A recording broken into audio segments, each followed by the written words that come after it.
Shalom, shalom, Israel. This your brother Terry, soldier from Sons of Thunder, coming at you with another lesson. It's going to be a quick lesson, but first and foremost, I want to give all praises, honor, and glory to Yahweh, Bahashim Yahweh Shah. This lesson I titled Righteous Meditation, right? Because we need to meditate to help us in our walk, right? Daily. And we're commanded to do so. But I want to start off with giving the definition. Actually, I want to start off to let you know what you're going to need for this lesson. You're going to need your King James Bible and the Apocrypha if it's not already in the 1611, right? You're going to need a pen and a pad. You're going to need internet connection just to get the definition, or a phone, some way to get the definition. And you're also going to need concordance. Strong's Concordance. Right. Okay, let's get into it. First, I want to give the definition to meditate. And it is: think deeply or focus one's mind for a period of time in silence. Think deeply or carefully about something. Plan mentally. Consider. Right. Because sometimes we plan mentally and we consider and we meditate on and plan out folly and vanity, right? Things that we had no business meditating on, that just stress us out or to help us to go off even more, right? You know, sometimes we meditate on our financial woes, like times we feel like we ain't gonna be able to pay our rent, you know, have food for our children, you know. Like some people may meditate and stress out on student loans, you know, credit, all these things that we consider and we sit down and think about that only stress us out, right? But the Most High knows us. That's why he commanded us to meditate, because he know what we go through. The first precept I'm going to bring out is Sirach 40:1-8.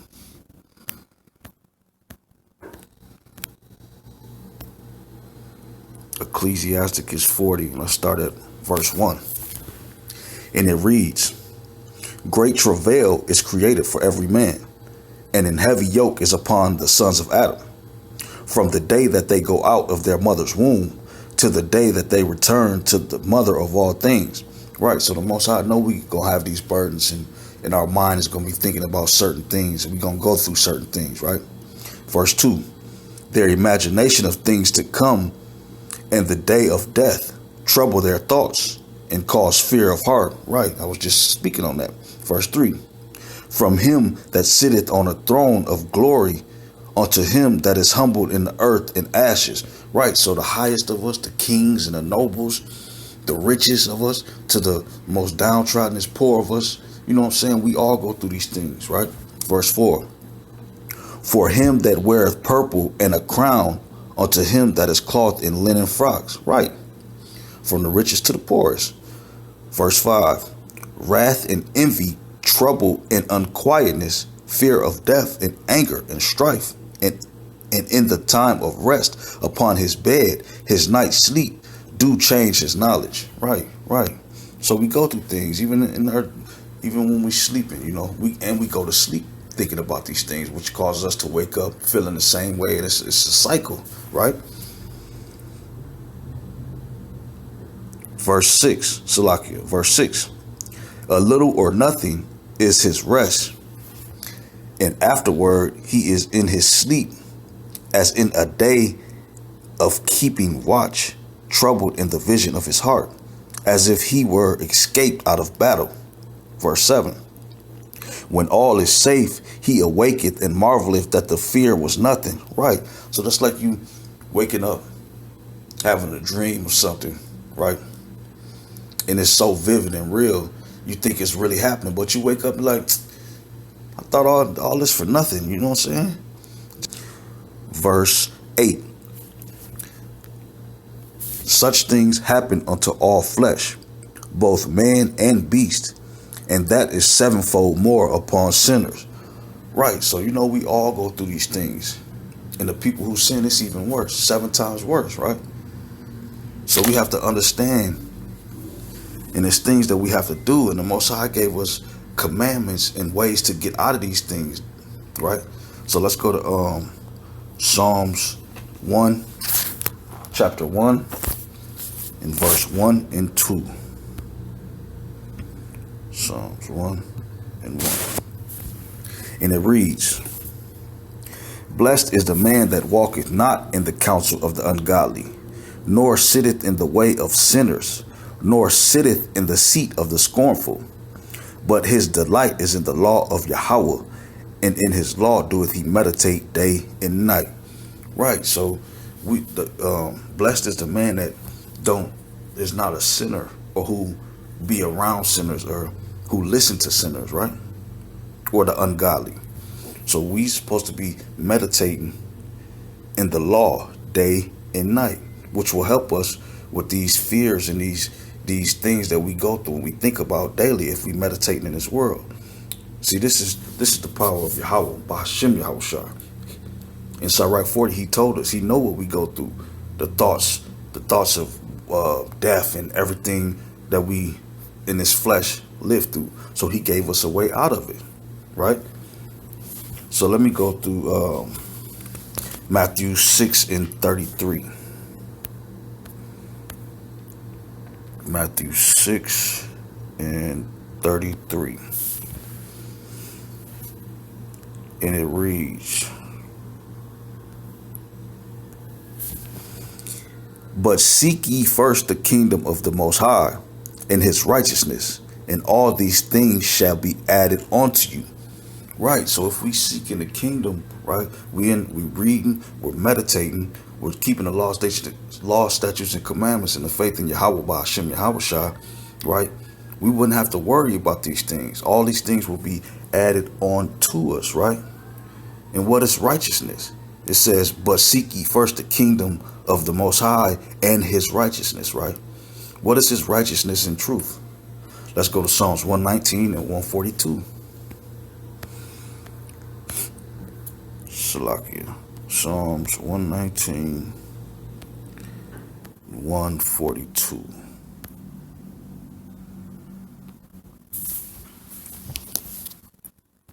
Right. And it reads, Thy righteousness is an everlasting righteousness, and thy law is the truth. Right. So we should be meditating in this law, which should be a righteous thing. His righteousness and truth is the law. So if we meditating, we wouldn't be thinking and stressing about all these other things that have us going off or have us stressing out, right? So let's go with Psalms 119 and 15.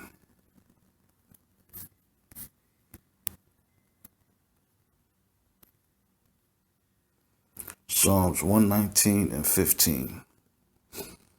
And it reads, I will meditate in thy precepts and have respect unto thy ways.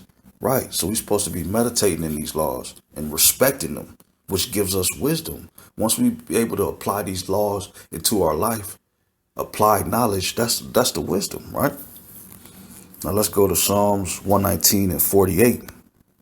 Just staying in that Psalms 119, powerful chapter. Psalms 119 and 48. And it reads, My hands also will I lift up unto thee, Salakia. My hands also will I lift up unto thy commandments, which I have loved, and I will meditate in thy statutes. Right. This is what we're supposed to be doing, right? Daily. Sometimes we have trouble. I know I go off and I have trouble with this. That's why I make these. Every lesson that I make is something that I'm going through and I'm getting over, and I'm trying to strengthen myself. So me not wanting to be no hypocrite, this is why I make these lessons, to edify myself and to edify the people and to help myself and you guys too. Right. So we need to stay in this word. We need to be meditating, keeping this on our mind, right? Sirach 6 and 37.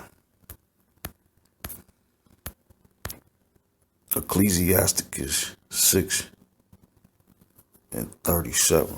Right. And it reads,